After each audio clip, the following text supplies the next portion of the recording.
I thought I'd make a video about the pros and cons of cycling with a sports camera. Let me tell you, first of all, I use a sports camera nearly all the time, nearly every single ride. And these are two sports cameras that I have. It doesn't really matter what sports camera you have. These are the SJ cams, and these particular models are the SJ 5000s.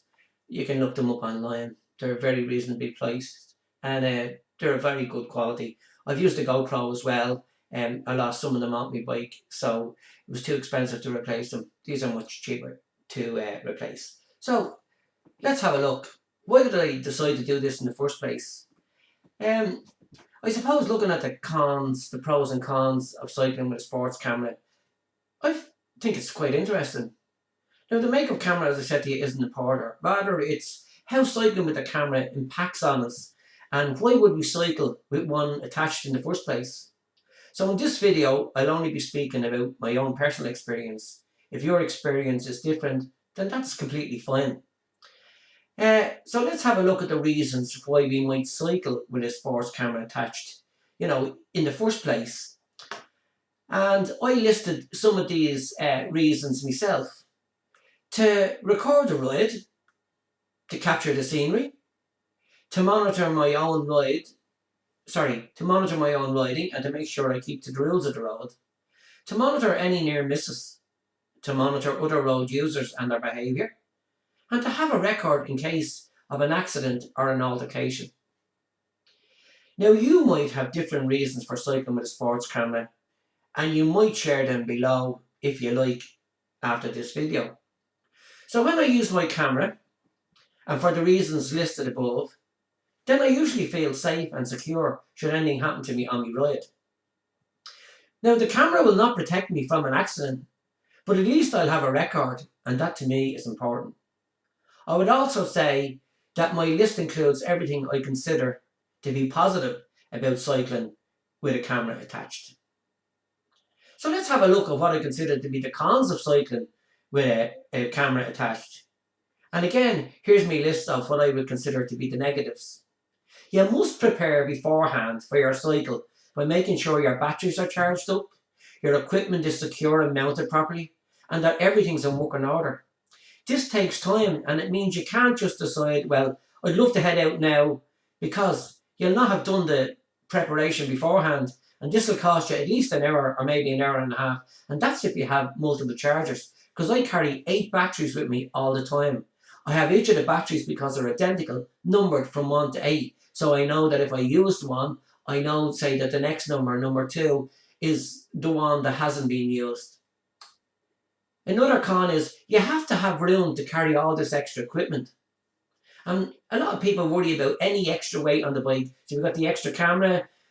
I bring an extra camera as well. So I bring 2 cameras and I bring 8 batteries. So that's a lot of equipment to be carrying around. Now, to be fair, they're only tiny and they fit in a small, little, purse that's on the side of the bike. But then if you're carrying then your, your maintenance equipment and your couple of bits and bobs, maybe your keys and the likes of maybe your mobile phone, it all just takes up space and just adds to the weight. You have to have room to carry this equipment. You can lose your equipment on any cycle, and most people don't discover it until you get home. You have to stop to change the batteries on long rides. Now, some people don't mind, taking a break on a long ride. It makes sense, you can top up your liquids and you can top up your nutrition, but I like to keep going, and the whole idea of the ride is that I get the ride finished as quick as I can, I push myself as hard as I can, and so I personally don't like to stop. So bringing a camera means I have to stop, change over at the side of the road, and I don't know about you, but I keep my nails very, very short, and trying to open the camera housing can be a pain, especially if you've been sweating and you've no nails. I wish that the manufacturers, would make, instead of having an indent in which you could get your nail into to pull, I wish they actually had some kind of an impression on the top that you could just pull the switch over with your finger and you could feel it first time. Anyway, that's just me. Carrying in an extra camera and batteries for cycling, lasting more than an hour and a half at high resolution, will require a good bit of gear. Getting home only to find you never pressed the record button during a changeover. Now you might say, you want to be a plonker to do that. It's actually quite easy. Changing 8 batteries when you're out on a long ride, right? That's 8 times you have to remember. Put the camera in, close the housing, put the helmet back on, and before you do, make sure not only is it switched on, but it's recording. Loads of times I've switched it on, but forgot to press the record button. Having your memory card fill up or your battery go dead while you're out on the cycle without you knowing, you won't know until you come to the next stop, until you realise I'm going to make a change of battery. I generally know at the resolution I have, I normally get about 45 minutes to 50 minutes. I know if I stop anytime, between that, the 45 and 50, I'll be good to go with the changeover, and I'll very seldom ever miss anything. Sometimes having a camera can make motorists feel that we as cyclists might be policing them, or even their driving habits. Now, that could well be true, but you wouldn't like someone to be policing you, and so I think we need to be careful about that. Also, you have to take into account, sometimes you can look like a prat or even a cyborg on wheels. If that doesn't bother you, it doesn't bother me. Being my age means I don't really care what other people think, but there are a lot of young people, and that kind of thing can, put them off. Anyway, ultimately, everyone has to make up their own mind why they would attach a camera to their helmet or bike in the first place. But even from a road safety point, it definitely makes sense. I have to admit that there are times I would rather not have to use one, but for me, the roads aren't getting safer anytime soon. So until they do, I'll continue to use my camera, but only for me and not to police other road users. I have had many, many near misses. I have them all recorded. I have them all on my external hard drive. I've never gone down to the police and shown any of the police the films I got, in order that someone might be charged with dangerous driving. Most of the motorists out there don't genuinely go out to harass us. I know there's this hatred between motorists and cyclists, but I'm not only a motorist, I'm not only a cyclist, I'm also a pedestrian. And in my own eyes, most pedestrians are more dangerous than any of the cars that we meet. Especially where we've got built up cities where we've got bike lanes. Because pedestrians feel that the bike lanes are part of the footpath. And in many of the countries, especially here in my local town here in Bray, County Wicklow, they're not very well marked out. And they're supposed to be of a different colour. Very often what happens is people come along to do road works, they make repairs, and nobody ever colours it over, so it's just done in asphalt, and asphalt is the same colour no matter where you go.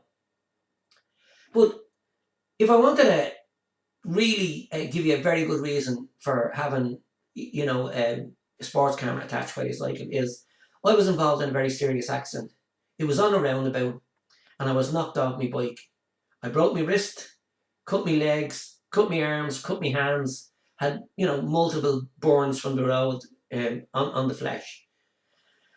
And there was 2 witnesses behind the car that knocked me down, and they didn't want to get involved. And only for I had my camera, which could prove that I was on the roundabout first. It could prove the speed that the motorists who knocked me down, what speed they were travelling at.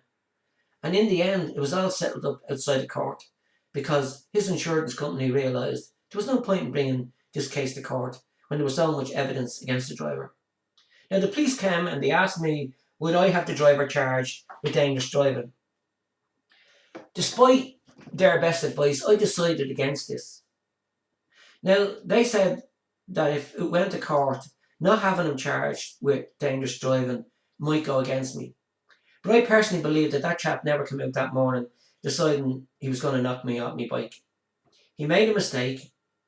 I make mistakes, while as a pedestrian, while as a cyclist, and as a motorist.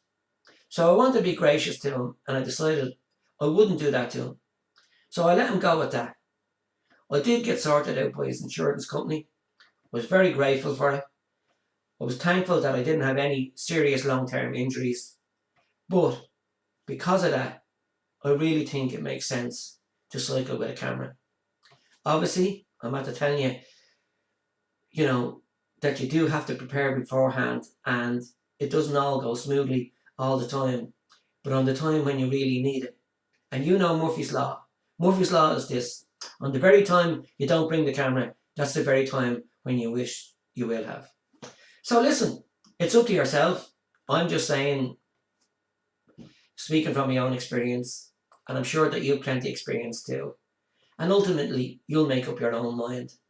But with sports cameras getting cheaper and cheaper, lighter and lighter, smaller and smaller, and lasting for longer periods of time, some of the, what I would call, are the cons, will be eliminated, as the technology gets better and better. But I still think we'll have to be careful on the road, because we'll always be interchanging with motorists and with pedestrians. And as everybody knows, read the papers every day, there's someone being seriously injured or killed because of someone else's carelessness. One of the great things that I've found about having the camera is that it actually polices my own behaviour while on the bike. I make sure that if I've got to show this camera or this footage to a police officer, I want to make sure that I've stopped at every single light and that I've obeyed all the rules of the road. Because how am I going to look if I point out a motorist and what he done, if the cop turns around and says to me, "Shut up the road there, you passed through a red light"? It takes away all my own credibility. So listen, I just hope you enjoy your cycle. And if you just want to record it, for your own personal use, great. If you want to record the scenery, because in the county that I live in, we live in a beautiful county.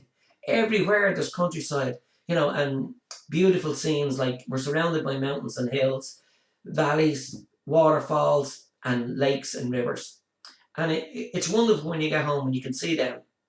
And I mean, they mean nothing to anybody else in my house. They couldn't care less about them. But I love it. And I love the outdoor life and the freedom that being out on the bike gives you. And it's great to be able to capture it and bring it home and have a look back at it, maybe a couple of months later. Listen, whatever you do, I wish you well. But I wish you that you're careful and that you look after yourself. And in the event that something does happen to you, I hope it's only minor. And I hope you're able to prove that you were in the right.